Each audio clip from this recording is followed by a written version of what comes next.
kematian adalah kafarah.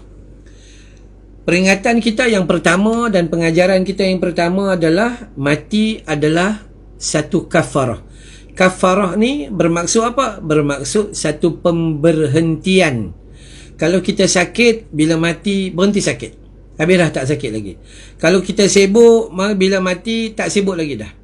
Kalau kita tertekan, hidup dalam kemiskinan, bila mati dah tak miskin lagi dah. Kalau kita beban nak bayar bil, bila mati tak bayar bil lagi dah. Ini pemberhentian, kafarah. Dan yang paling besar adalah kematian itu, apabila kematian yang diberi kesakitan dan sulit, maka dia sebuah keampunan daripada Allah Subhanahu wa taala. Maka itu yang pertama, bahawa kematian adalah kafarah. Yang seterusnya, ada dua golongan, dua golongan di mana Allah Subhanahu wa taala nak bagi dia rahmat, dan satu lagi Allah nak bagi dia azab.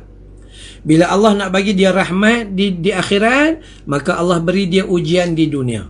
Tapi bila mana Allah nak bagi dia azab di akhirat, Allah biarkan di dunianya dia semua dapat, akhirnya dia lalai.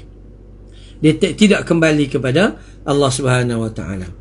Yang seterusnya, yang ketiga yang kita tahu hari ini adalah kita seharusnya buat persiapan supaya apabila dalam kehidupan kita ini tidak datangnya mati mendadak yang merugikan, mati mengejut yang merugikan, mati yang dalam keadaan yang kita tidak bersiap sedia, mati yang kita tidak pernah berfikir mau mati. Yang ni sangat bahaya.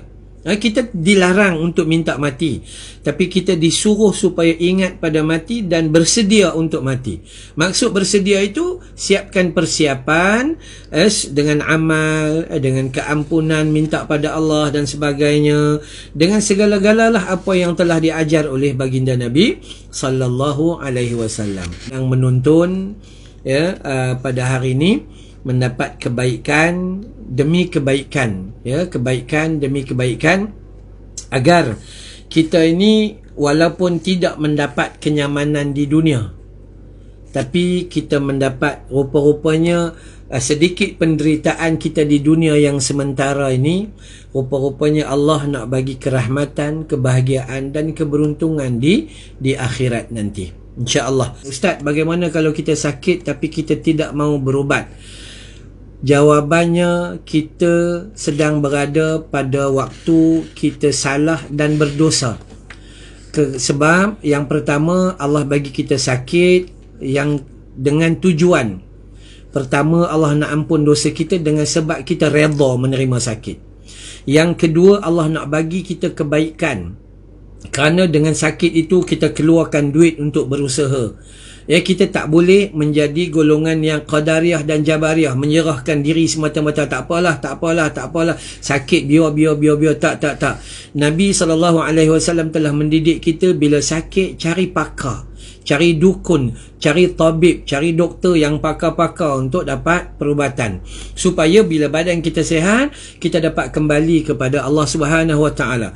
Bila sakit dan membiarkan kesakitan itu berpanjangan tanpa usaha untuk merawatnya, maka kita itu tidak menepati akidah Islam ahli sunnah wal jamaah. Ini sangat-sangat bahaya.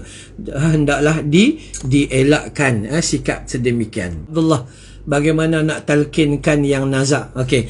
Dalam hadis Nabi SAW yang sahih, apabila orang sakit, mudah sahaja.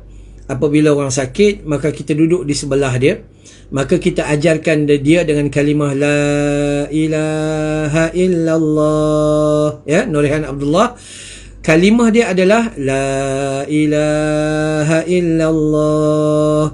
Al-Imam Syafi'i mengajar kepada kita untuk talkinkan orang yang sakit yang nazak ini, buat sebanyak 3 kali. Buat sebanyak 3 kali. Kita lihat sama ada pergerakan di mulut dia, atau kita dengar di telinga dia, atau seperti ada gerak dia dan sebagainya, maka cukup. Yang itu sahaja. Kalimah dia adalah la ilaha illallah. Tak ada panjang-panjang, yang pendek sedemikian sahaja. Nurhayati Kasim, Waalaikumsalam. Salwani Abdullah, Ustaz, kalau kita sakit, bolehkah kita jumpa bomo? Boleh dan tak boleh. Salwani binti Abdullah bila sakit boleh jumpa bomoh tak? Boleh. Seandainya bomoh itu hanya pada nama, tapi dia tidak buat rawatan yang menyalahi syarak. Ya, kadang-kadang kita nampak bomoh urut, ya, bomoh patah, yang tu tak ada masalah. Yang diharamkan adalah apabila kita jumpa dengan bomoh yang menggunakan jin, dia yang dia boleh nampak dalam ghaib dan sebagainya, yang ni syirik, yang ni haram di hadir untuk bertemu dia, itu tak boleh. Ya.